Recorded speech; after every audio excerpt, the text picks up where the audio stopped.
आज रहेगा गोलीय अवतल पृष्ठ से अपवर्तन, गोलीय अवतल पृष्ठ से अपवर्तन। देखिए ध्यान से, सबसे पहले हेडिंग है गोलीय अवतल पृष्ठ से अपवर्तन, तो हमें क्या बनाना पड़ेगा, वो अवतल पृष्ठ। अवतल पृष्ठ का मतलब भाग कैसा है, दशा हुआ। ये हो गया आपका अवतल पृष्ठ, इधर का ये भाग हो गया और ये भाग इधर का।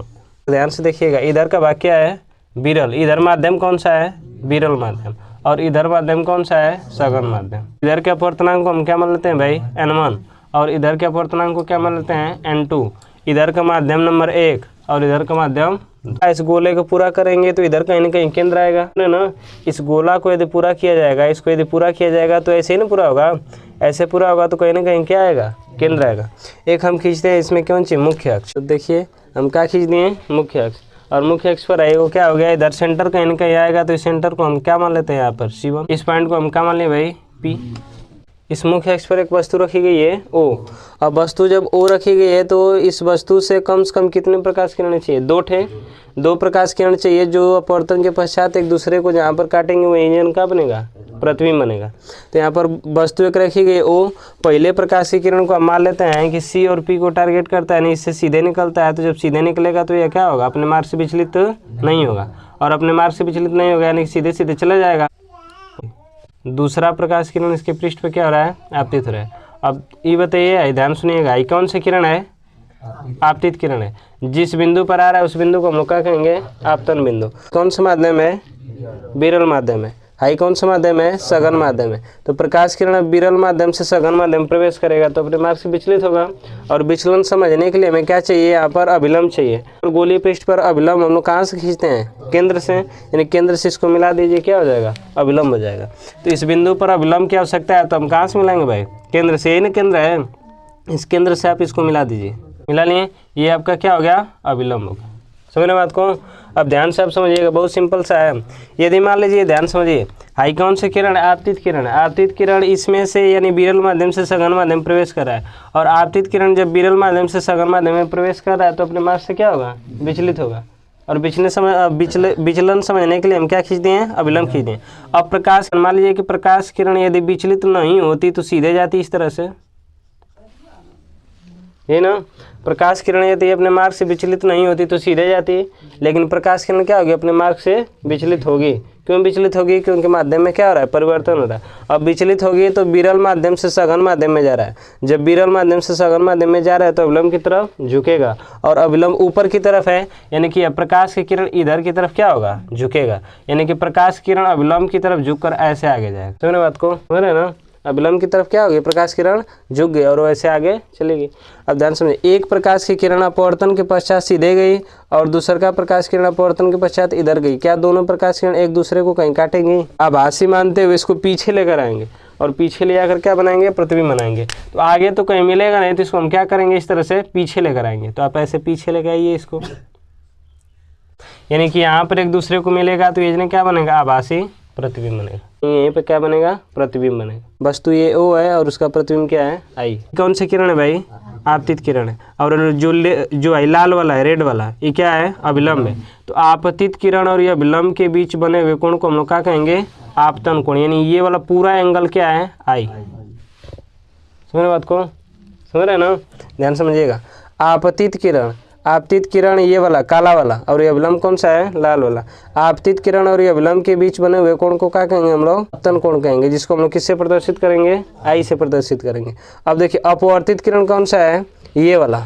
अपवर्तित किरण कौन सा है, ये वाला, यही ना है अपवर्तित किरण। आगे गई है, इसको पीछे माना गया ना, तो ये काला वाला, ये वाला डॉट वाला। अपवर्तित किरण और ये अभिलंब के बीच बने हुए कोण को हम लोग क्या कहेंगे, अपवर्तन कोण, जिसको हम लोग किससे प्रदर्शित करेंगे भाई, R से। I और R क्या है, परिभाषित है, कर लेंगे ना। अब आगे आप ध्यान सुनिएगा। अब हम अपने डेरिवेशन को हल करने के लिए ये जो 3 एंगल है, इससे एंगल का हम कुछ ना कुछ नाम लिख लेते हैं। जैसे इसको हम अल्फा मान लिए, इसको हम बीटा मान लिए, और इसको क्या मान लिए, गामा मान लिए, फिर बन जाएगा। और कल जैसे एक अभिलंब खींचा गया था उसी तरह से हम यहाँ पर क्या खींच लेते हैं, वो अभिलंब खींच लेते हैं। इसका नाम दे देते हैं N, इसका नाम हम मान लेते हैं M, और सब हो गया आपका फिगर तैयार एकदम।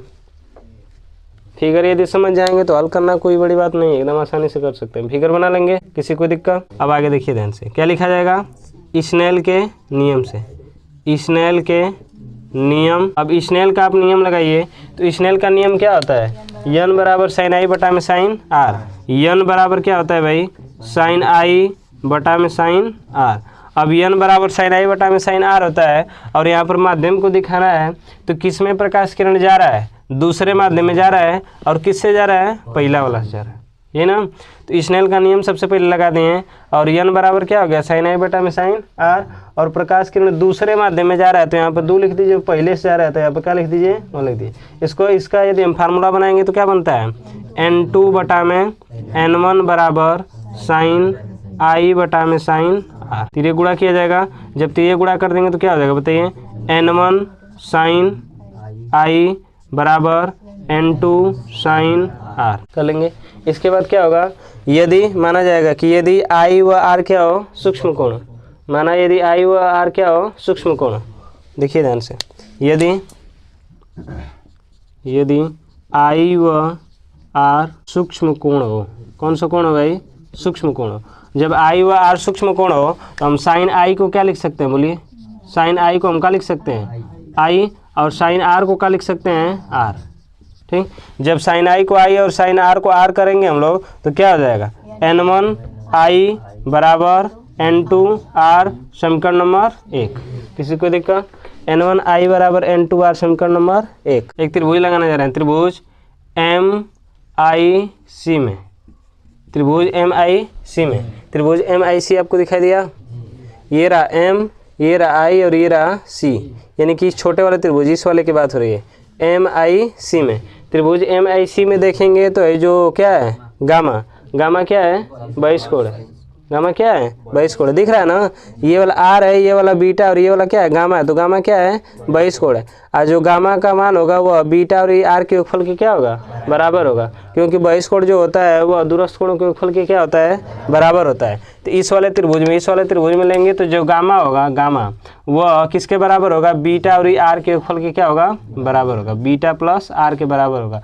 यहाँ से यदि हम आर का मान निकाल देंगे तो आर बराबर क्या हो जाएगा, बोलिए भाई, gamma minus beta, gamma minus beta, समीकरण नंबर 1। और यह कैसे हुआ भाई, 22 कोण से, कैसे हो गया, 22 कोण से, समीकरण नंबर 2। अब अगला त्रिभुज लगाएंगे। अब त्रिभुज MOC में, MOC आपको दिखाई दे रहा है, MOC, ये रहा MOC में देखेंगे तो इस वाला एंगल का नाम है आई, और इसका क्या नाम है, अल्फा, और ये वाला 22 कोण है। तो यहाँ से त्रिभुज MOC में यदि देखेंगे तो जो गामा का जो मान होगा वह किसके बराबर होगा, आई प्लस अल्फा के होगा ना। यहाँ से यदि आई का मान निकाल देंगे तो आई बराबर क्या हो जाएगा, बोलिए, अल्फा माइनस 22 को, समीकरण नंबर 3। एक बार फिर सुन लीजिए, त्रिभुज हम कौन सा लगाएं, MIC, त्रिभुज MIC, त्रिभुज MIC में गामा क्या है, 22 कोण है। जो 22 कोण गामा है वह दूरस्थ कोणों के योगफल के क्या होगा, बराबर होगा। तो इस वाले त्रिभुज में दूर वाले कोण कौन सा है, वो बीटा और वो आर, यानी कि बीटा प्लस आर के योगफल के क्या होगा, बराबर होगा। यहाँ से आर का मान निकाल देंगे तो क्या आ जाएगा, गामा माइनस बीटा हो जाएगा। इसके बाद त्रिभुज कौन सा, MOC में, त्रिभुज MOC में देखेंगे तो जो गामा है वह किसके योगफल के बराबर होगा, ये वाला आई और अल्फा के योगफल के क्या होगा, बराबर होगा। तो यहाँ से आई का मान निकाल देंगे तो क्या आ जाएगा, गामा माइनस अल्फा, समीकरण 2 बन गया और समीकरण 3 बन गया। अब समीकरण 2 और समीकरण 3 के मान को हम कहाँ रखेंगे, समीकरण नंबर 1 में। समीकरण 2 व समीकरण 3, ये वाला ना, 2 व 3 के मान को समीकरण 1 में रखने पर, समीकरण 1 में रखने पर, समीकरण 1 आप लोग देखिए ना, यहाँ पर मान को रखिए तो N1 और I के मान को रखिए तो I का मान क्या है भाई, gamma minus alpha, gamma minus alpha. इसके बाद क्या है, बराबर N2, क्या है, N2, और R के मान को रखिए तो R का मान क्या है, गामा माइनस बीटा कर लेंगे। अब जब कोष्ठक हटाएंगे तो गुणा हो जाएगा, तो ये क्या हो जाएगा, N1 gamma minus N1 alpha बराबर N2 gamma minus N2 beta. यदि अल्फा बीटा व गामा क्या हो, सूक्ष्म कोण हो, तो जब सूक्ष्म कोण रहेगा तो अल्फा को हम लोग क्या लिखेंगे भाई, tan अल्फा। कल का बताया गया था ना कैसे होगा, अल्फा को हम लोग क्या लिखेंगे, tan अल्फा, बीटा को tan बीटा, और गामा को tan गामा। तो ध्यान सुनिए, यदि अल्फा बीटा व गामा क्या हो, सूक्ष्म कोण, क्या हो, सूक्ष्म कोण। जब सूक्ष्म कोण रहेगा तो अल्फा को हम लोग क्या लिखेंगे, tan अल्फा, बीटा को हम लोग क्या लिखेंगे भाई, tan बीटा, और गामा को क्या लिखेंगे, tan गामा। लिखा जाएगा ना। तो यहाँ से मान को यदि रख के हल कर दिया जाएगा तो n1 क्या हो जाएगा, n1 और अल्फा के यहाँ पर क्या लिखेंगे, नहीं सॉरी गामा के यहाँ क्या लिखेंगे, tan गामा, माइनस ये क्या हो जाएगा n1 और क्या हो जाएगा tan अल्फा, बराबर ये क्या हो जाएगा n2 और गामा के यहाँ पर क्या हो जाएगा tan गामा, और फिर क्या हो जाएगा माइनस n2 और बीटा के यहाँ पर क्या हो जाएगा tan बीटा। हो जाएगा, बन जाएगा ना इतना। अब वहाँ पे हो गया tan alpha tan beta tan gamma, हो गया ना। अब tan अल्फा बीटा गामा के इसमें से मान निकाला जाएगा और वहाँ पर रख के हल किया जाएगा। तो देखिए ध्यान से, ये हो जाएगा आपका n1 और tan गामा निकालना है। तो tan का फार्मूला क्या होता है, लंब बटा में आधार। तो गामा ये रहा, गामा के सामने क्या हो जाएगा, लंब कौन सा हो जाएगा mn, और आधार क्या हो जाएगा cn, हो जाएगा ना। tan अल्फा बराबर क्या हो जाएगा mn बटा में cn माइनस n1। अब अल्फा निकालिए, तो अल्फा ये रहा अल्फा, अल्फा के लिए अल्फा का मान निकालेंगे तो क्या हो जाएगा mn बटा में on, mn बटा में on बराबर n2, और गामा देखना है ना, गामा ये रहा, गामा के लिए क्या हो जाएगा tan गामा mn बटा में cn, mn बटा में cn। अब माइनस n2 और tan बीटा, तो बीटा के लिए क्या हो जाएगा भाई, ये रहा बीटा, बीटा के लिए क्या हो जाएगा mn बटा में in, mn बटा में in, हो जाएगा।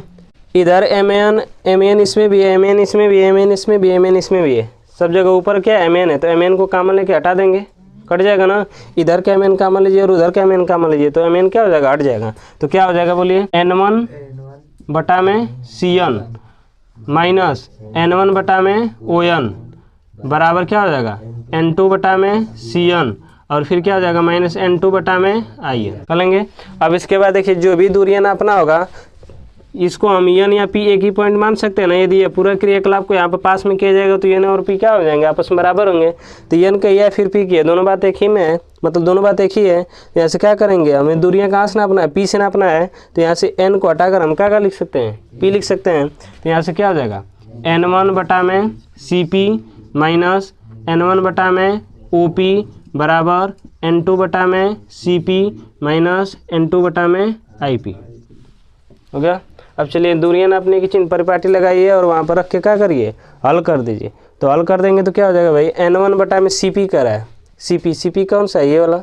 c क्या है, वक्रता केंद्र है, और इस वाले दूरी को हम लोग क्या कहेंगे, वक्रता त्रिज्या कहेंगे ना, वक्रता त्रिज्या। तो यहाँ से क्या हो जाएगा n1 बटा में cp क्या है, वक्रता त्रिज्या। तो वक्रता त्रिज्या कौन एक से लिखते हैं, r से।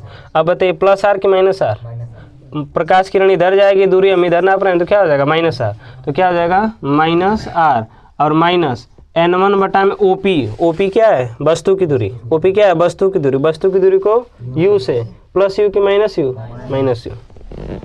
u बराबर n2 बटा में cp ये रहा cp का और cp क्या है, वक्रता त्रिज्या। तो r से लिखेंगे प्लस r की माइनस r माइनस n2 बटा में ip कौन सा है, ये रहा ip क्या है, प्रतिबिंब की दूरी। तो प्रतिबिंब की दूरी को कौन एक से लिखते हैं हम लोग, b से। तो प्लस b की माइनस b। अब इसको आप हल करिए, अब ध्यान समझिए, हल करिए। n1 बटा में माइनस r, माइनस माइनस है क्या हो जाएगा प्लस n1 बटा में u बराबर क्या हो जाएगा n2 बटा में माइनस का r, और माइनस माइनस प्लस क्या हो जाएगा n2 बटा में b। इस वाले को आप इधर कर लीजिए और इस वाले को आप इधर कर दीजिए, तो कितना बन जाएगा भाई। इसको यदि हम इधर लेकर आएंगे तो क्या बनेगा बोलिए, n2 बटा में r, और ये वाला आगे से है तो माइनस n1 बटा में r बराबर क्या हो जाएगा n2 बटा में b, उधर आगे से है, और ये वाला उधर जाएगा तो क्या हो जाएगा माइनस n1 बटा में u। इधर से हम r को यदि लॉसल ले लें तो क्या हो जाएगा n2 माइनस n1 बराबर क्या हो जाएगा n2 बटा में b माइनस n1 बटा में u। सीधा इसको चाहें तो हम लोग लिख सकते हैं, ये हो जाएगा।